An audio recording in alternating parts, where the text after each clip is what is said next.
Every one of the four khulafa has a connection to Allah subhanahu wa ta'ala and an interaction with the angels that fits exactly what they are famous for. So with Abu Bakr radiallahu ta'ala anhu, he is as-Siddiq. The highest name that you could be written with Allah subhanahu wa ta'ala with is as-Siddiq, right? And there's even a hadith, حَتَّى يُكْتَبَ عِنْدَ اللَّهِ صِدِّيقٌ, that a person continues to tell the truth and do the actions of truth until they're written with Allah subhanahu wa ta'ala as a person of truth. So this name comes down from Jibreel alayhi salam to the Prophet sallallahu alaihi wasallam, and this is what he's known by. And Abu Bakr radiallahu anhu is a celebrity of sorts amongst the angels, right? On the Day of Judgment, they're all calling him to their gate of Jannah.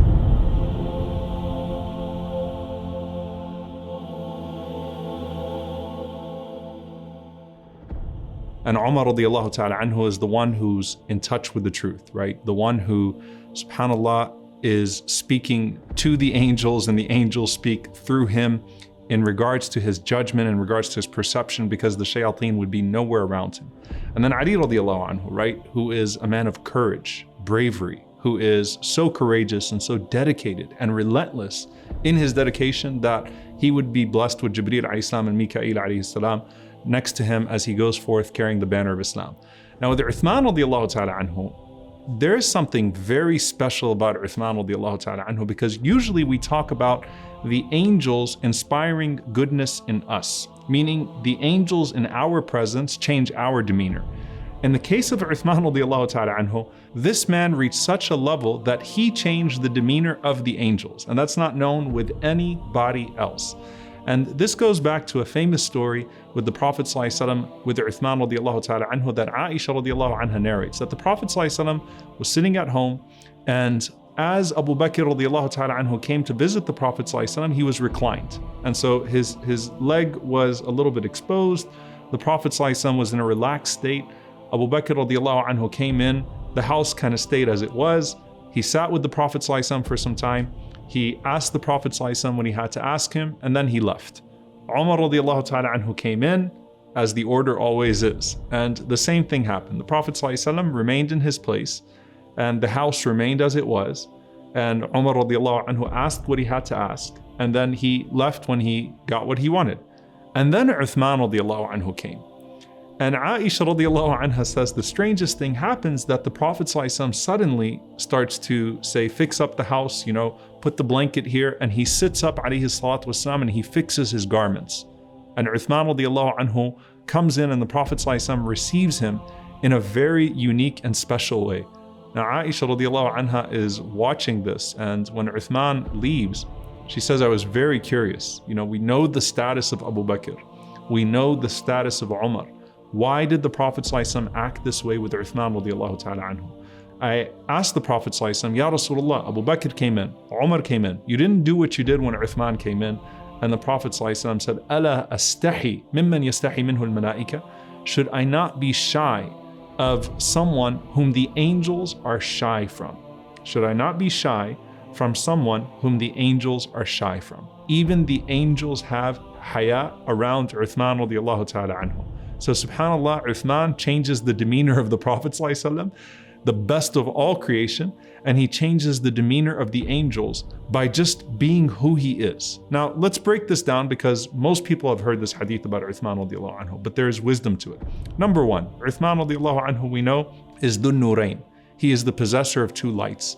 Someone who was so beloved to Allah subhanahu wa ta'ala that Allah subhanahu wa ta'ala blessed him by sending Jibreel alayhi salam to command the Prophet ﷺ to marry not one, but two of his daughters to Uthman, right? So when Ruqayya radiallahu anha passes away, the Prophet ﷺ receives a command through Jibreel alayhi salam to marry Kulthum radiallahu anha to Uthman radiallahu ta'ala anhu as well. So he's the possessor of two lights.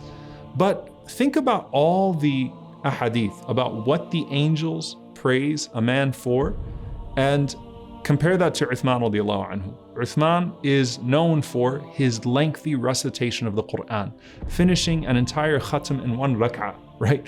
Amongst those who it is said that he would read the Quran more than once a day sometimes, the entirety of the Quran. And he said, if the hearts are in a good place with Allah subhanahu wa ta'ala, then they are never full of the recitation of the Quran. They never get to a point where they're tired or they feel like they've reached their fill from the recitation of the Quran. He loves the Quran, so he recites the Quran constantly. Uthman radiallahu ta'ala anhu is the man who comes forth with sadaqah that is unparalleled, with charity that's unparalleled. So when you think about the angels that descend for the Quran, the angels that descend for sadaqah, right, for charity, crying out, Allahumma a'ti munfiqan khalafa, that, oh Allah, give to the one who gave, and oh Allah, withhold from the one who withheld. Think about Uthman radiallahu anhu coming forth every single time the Prophet ﷺ asks for anything. And the Prophet ﷺ holding the coins of Uthman radiallahu ta'ala anhu and saying, nothing will harm Uthman radiallahu anhu after what he did today. But there's a particular trait, al-haya, the concept of shyness, the concept of bashfulness. And there are multiple narrations about this concept of haya. The Prophet ﷺ mentioned al-haya min al-iman. Bashfulness is from faith. It's a form of iman. The Prophet ﷺ said, al-haya la ya'ti illa bi khair. That anything that comes through haya, through this concept of modesty and shyness and bashfulness, anything that comes through it is good. Al-haya khayrun kullu. Haya is all good. It is the main characteristic of Islam, and Uthman radiallahu ta'ala anhu embodied haya. Now, what makes it so impressive with Uthman radiallahu ta'ala anhu that he was so shy? First of all, his shyness was in public and in private. And it was with his family and it was with the community.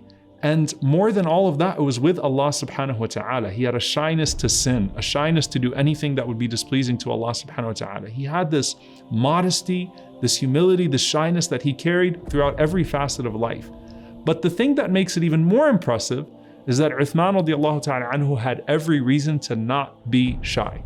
Okay? You think about the things that make people a little arrogant, that make people a little boastful, that cause people to degrade others. Uthman radiallahu ta'ala anhu had beauty. Uthman radiallahu ta'ala anhu had wealth. Uthman radiallahu anhu had the look, he had the wealth, he had the clothes, he had the status in society.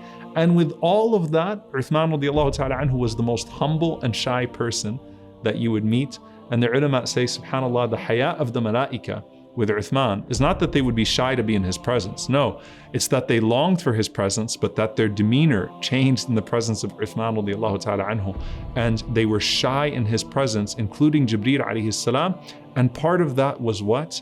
They said, Ya Rasulullah, a man that will be killed by his people. Despite all this goodness that he does for the people, the shyness of Uthman radiallahu ta'ala anhu is a contributing factor to his assassination, because he refused to use his position with the people or his previous good deeds to enforce authority over the people. Uthman radiallahu anhu instead held back. And so the angels, knowing what is with Allah subhanahu wa ta'ala for Uthman radiallahu ta'ala anhu, also caused them to have a shyness in his presence radiallahu ta'ala anhu.